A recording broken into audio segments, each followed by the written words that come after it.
Hi, I'm Ellie Crystal, and today I want to talk about how I became the psychic in the pyramid and perhaps a little bit about pyramid energy.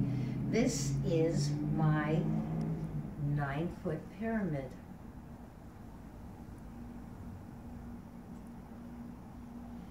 And I think I'm doing this video with my friend Anna, and I think, Anna, I'm just going to sit down and just talk about what it is, the energy of the pyramid. When I got into metaphysics in 1989, I had a friend named Inez. And Inez had been in metaphysics her whole life. She was about 20 years older than me, and she was very much into pyramid energy. And one day, I lived in Brooklyn, one day she took me to a bookstore in Long Island. And while we're in the bookstore, Inez said to me, she says, you have to go in the basement. There's something that's in the basement that you need to buy. So I went down into the basement, and there in the far corner was this carton. And inside the carton, the owner of the store said, are these poles, okay? They extend to each other. You can make it a 6-foot, you can make it a 9-foot, and it was a pyramid that he had tucked away in the corner, because back in those years, in the 1980s, everybody was into pyramid energy. Put a pyramid over your water, and you had this pure water. And you know how metaphysicians go through different stages of explaining what they do and enhancing on everything that they do. So now we have this pyramid, and it was in the basement, and even though I lived in a house at that time, now I'm in an apartment, I just wasn't quite sure, you know, should I take it home? Where would I set it up? What would I do with it? And I just knew. I mean, he gave me a very fair price, and I said, okay, this is going to be mine. So I brought it home, and a few months after that, Inez introduced me to the psychic fairs of Brooklyn. Some were in Brooklyn, some were in Long Island, some were in Staten Island, but basically in Brooklyn. And I met through her a woman named Sue Reeve. Sue Reeve was a psychic teacher and a psychic, and she also did psychic fairs in different neighborhoods. And she said, I got a great idea, Ellie. She said, why don't you set up your pyramid and put 2 chairs, one facing, you'll face the client, they'll face you, and do your readings. I had never done a psychic reading in my life. I didn't know what to do, how to do it, what it was all about. And then I just decided, what the heck, I'm gonna try. And so what happened was I did the first psychic fair with Sue, and I was very, very nervous, but a weird thing happened. The first time I sat in the pyramid, I know it sounds a little hokey, I suddenly found myself in Egypt, okay, in ancient Egypt, where I used to work in a pyramid, and I was just telling this woman things about her energetic fields, things I hadn't even studied, things I really wasn't that interested in, and I just started telling her all these things about that lifetime and this lifetime. And at psychic fair, you're only allowed 15 minutes, you know? So I was like really into it with the people who would sit with me. And then, of course, I learned to hone it down based on what they want and what you can really tell someone in 15 minutes. But I started taking my pyramid, as they say. I decided I was just going to take it on the road. And that's what I did. I just started going to all the different psychic fairs, and I met different people, and I became the psychic in the pyramid.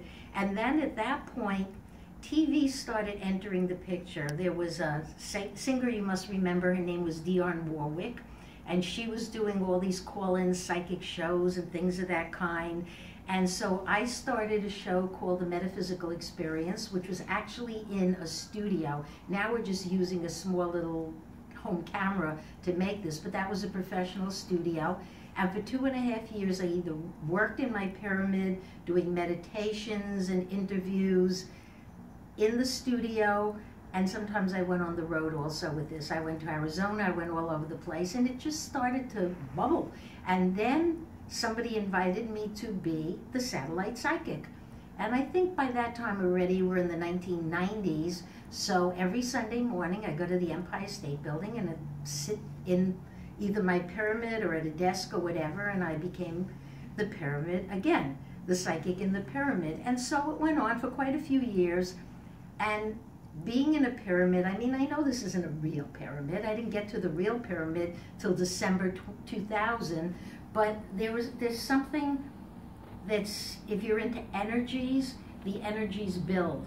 You can place, if Anna would be so kind, in one of the corners, you can place crystals into the corners, into each of the four corners, depending on how you feel. Should they be quartz crystals? What kind of crystals? How big should they be? It's kind of like something that's guided, so you know which crystal goes where. One of the trips to Arizona, I found this pyramid made out of glass. It was also a four-sided pyramid, and it had crystals all over it. And for years, I used that as my capstone. Unfortunately, through the years, one of the sides broke, and I just never I just didn't replace it anymore.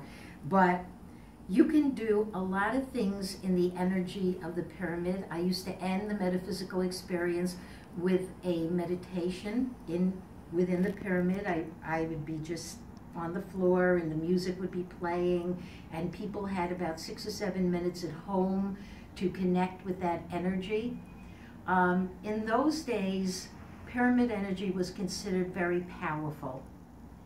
My take on everything metaphysical is it is for some people, and it's not for others. To me, the energy of a pyramid, it's like a power source. Maybe, did I feel that way in the Great Pyramid? Of course, the Great Pyramid is pyramids within pyramids. It's multi-layered. It just looks like a brick edifice, but it's actually multi-layered. So yeah, that was a totally different experience for me, maybe to save for another time. But working in a pyramid was a wonderful, wonderful experience. Learning back in the day before the internet. Remember, I just couldn't type in, pyramid energy, and see what people had to say about it. I literally had to go to bookstores. I had to experience on my own. I worked with other psychics. We got pyramid crystals. The energy and the stories behind the Egyptian pyramids, those will never die. To be in Egypt, everyone has their own unique experience. But my experience with the Great Pyramid was absolutely phenomenal, and I did get to be in it on my own on 12/12/2000. You connect with whatever is in your heart and your soul. One of the experiences at 12:12 a.m.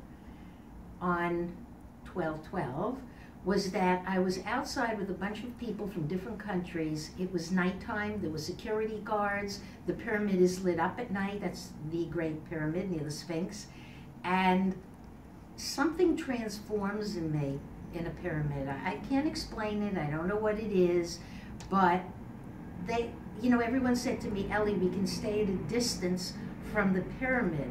And I'm like, no, I know I have to go up closer. I'm not going to try to do anything to the pyramid. I need to be close. And they were all worried, and people was telling me there was the psychic energy that there was all psychics from Egypt, from England, from Germany, from South Africa. They were all English-speaking people. And I just said, I'm supposed to be by the side of the pyramid, and I'm going to go, and they were all so nervous and so worried. And I said at 12:12 a.m. in the morning, I have to be there. It was a full moon, so anybody walking along where they don't belong would get into trouble. And they were bantering back and forth, and I walked over to the pyramid, and I just said, I need to be here, and show me if I'm connected to the pyramid. And off the side of the pyramid, no one was climbing it, off the side of the pyramid, lights started flashing, and I was like, they were all like, oh, and I'm like, oh. And it's like, okay, I knew I was supposed to be there that time, that day, that energy. Oh, and I had so many other experiences. The day before, I wanted the pyramid to be mine.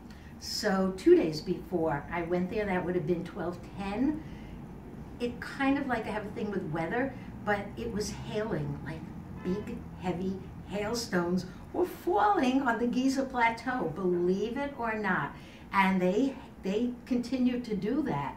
And I was like, this is so cool. So what they had to do is they had to close the pyramid. So when I had to go on 12/12, when I knew I had to be there 12 p.m., okay, people were not allowed in the pyramid, and they said to me, you can't go there. And I just said, maybe I'll just shift a grid, have this guy look the other way, to which, as I thought it, and I was with a friend, as I thought it, the guy looked the other way, and I skedaddled up to the top, to the king's chamber. Maybe I'm guilty now, maybe they'll come and they'll arrest me 17 years later, 16 years later, but I don't think so.